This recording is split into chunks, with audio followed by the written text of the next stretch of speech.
Қазақ халқының арғы ата тегі саналатын сақ тайпаларының біздің заманымызға дейінгі бірінші мыңжылдықтың өзінде төл әліпбиі бар, жазу мәдениеті қалыптасқан мемлекет болғандығын бүгінгі Қазақстан жерінен табылған сақ дәуірінің көне жәдігерлері айғақтайды.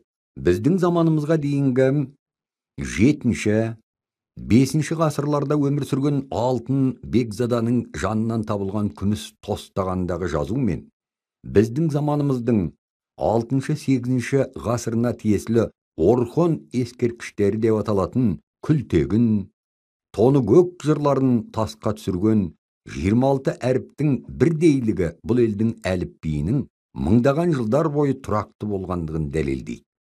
Сақ ұғын дәуірлерінен бізге келіп жеткен Тарғытай, Алыбер тоңа, Тұмар патшайым, Ширақ батыр, Зарина, Мөді батыр жайындағы аңыз жырлар бар.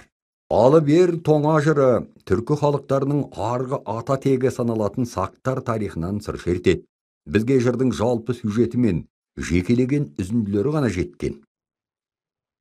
Жырдың басты қаһарманы Алыбер тоңа. Ол Тұран елінің билеушісі, сақтар әскерінің қолбасшысы, ер жүрек батыры.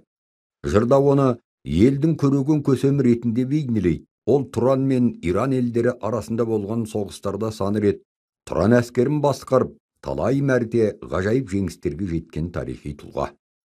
Алыбер тоңа туралы Әбілқасым Фердауси өзінің әйгілі шахнамасында кеңінен толғайды.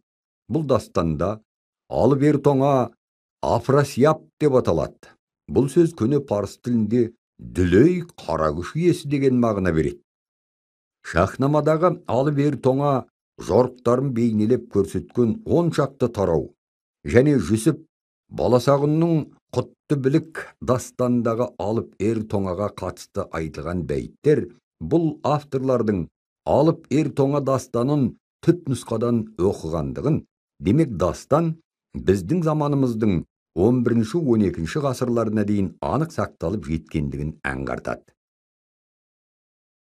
Елдің сүйікті көсемі батыр Алыбер тоңа қайтыс болғаннан кейін бүкіл халық қайысып жоқтау айтқан, сол жоқтау атадан балаға жетіп, 11 ғасырда Махмұд Қашқари жазған түркі сөздерінің жинағы деп аталатын кітапқа енген. Бұл жоқтау Алыбер тоңа туралы жырдың соңғы тарауы болса керек.